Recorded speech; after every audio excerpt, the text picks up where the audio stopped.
So మీ parents గురించి చెప్పండి. అసలు మీ పేరెంట్స్‌లో మమ్మీతో ఎక్కువ క్లోజా? డ్యాడీతో?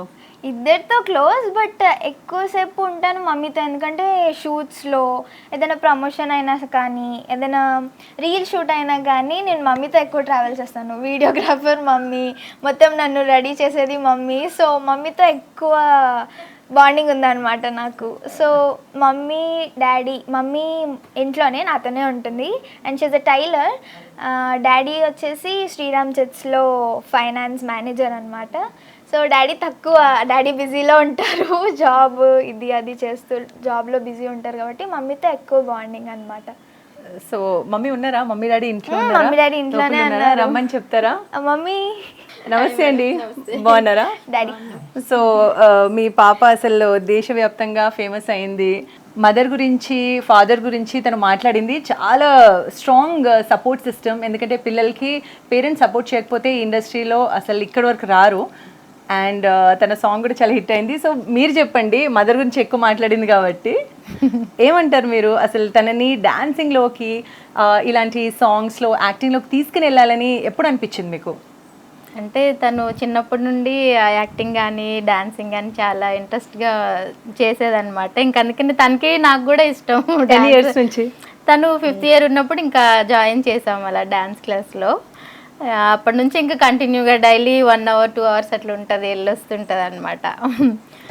ఇంకా అలా కంటిన్యూ అవుతుంది ప్రోగ్రామ్స్ అని. అవన్నీ ఢీ షోకి వెళ్ళడం, శ్రీదేవికి వెళ్ళడం, అలా అలా తన ఇంట్రెస్ట్తోనే వెళ్తుంది. మాకు కూడా ఇంట్రెస్ట్ ఉంది కాబట్టి సపోర్ట్ చేస్తున్నాం ఇంకా. ఓకే, నిఖిత మీకేమనిపిస్తుంది? అంటే ఇంకా ఈ ఫీల్డ్లో ముందుకు వెళ్ళాలన్నా ఆర్ఎల్స్ ఇంకా స్టడీస్లో ఇంకా కంటిన్యూ చేద్దామని మీకేమనిపిస్తుంది? నేను ఫిక్స్ అయ్యాను ఆల్రెడీ. స్టడీస్ ఉండాలి అండ్ యాక్టింగ్, డ్యాన్స్ కూడా కంటిన్యూ చేస్తాను. ఎంత కష్టమైనా సరే రెండు మేనేజ్ చేయడానికి ట్రై చేస్తాను, కానీ రెండు పక్కా మేనేజ్ చేస్తాను, ఏది ఒకటి లీవ్ చేయకుండా. ఓకే, ఇంకా ఫాదర్తో మాట్లాడదాము. వాళ్ళిద్దరు షూటింగ్స్కి వెళ్ళిపోతారు. ఆ టైంలో మీరు జాబ్లో ఉంటారు. వచ్చిన తర్వాత వాళ్ళు మాట్లాడే షూటింగ్ మెమరీస్ కానీ, ఆన్ లొకేషన్ ప్రాంక్స్ గురించి మీతో షేర్ చేసుకుంటారా? కంపల్సరీ. ఏం షేర్ చేసుకుంటారు? అదే షూటింగ్ ఇప్పుడు అవుతుంది ఏంటి అనేది అడుగుతూనే ఉంటాను, చెప్తూనే ఉంటారు అలాగే. మీకు ఇంట్రెస్ట్ లేదా షూటింగ్? వెళ్తుంటా నేను కూడా, అప్పుడప్పుడు డ్రాపింగ్ చేస్తుంటా. షూటింగ్ దగ్గర కూడా ఉంటా 2-3 times ఉన్నా అలా. సో మీ ఆఫీస్లో ఈ సాంగ్ హిట్ అయింది కదా, రాను సాంగ్.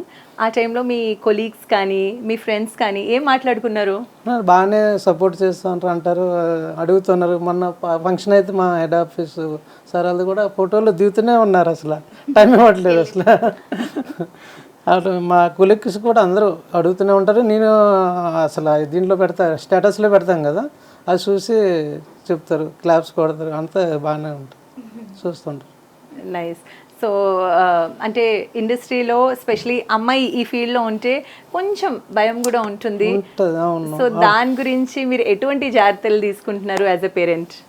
అంటే మదర్ ఉంటారు, సపోర్టింగ్ బాగానే ఉంటుంది. మాకు ఆఫీసులో కూడా అంటుంటారు, బట్ అది వాళ్ళ ఇదనేది చెప్పలేం కదా, వాళ్ళ ఫ్యూచర్ అలా ఇంకా చేయలేమని వాళ్ళు నిర్ణయించుకుంటారు కాబట్టి మనం ఏం చేయలేములే, మన ఇదనేది సపోర్ట్ చేద్దాం అంతే.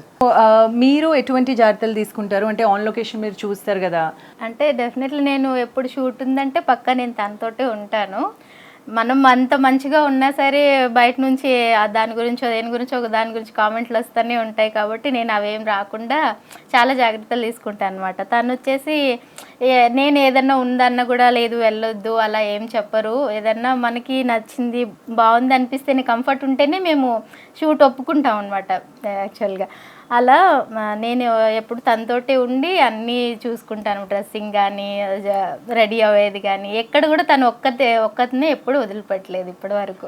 సో తను మోర్ దెన్ మీరు ఎంత మారల్ సపోర్ట్, తను కూడా మీకు ఒక మారల్ సపోర్టే, కరెక్ట్? అవును.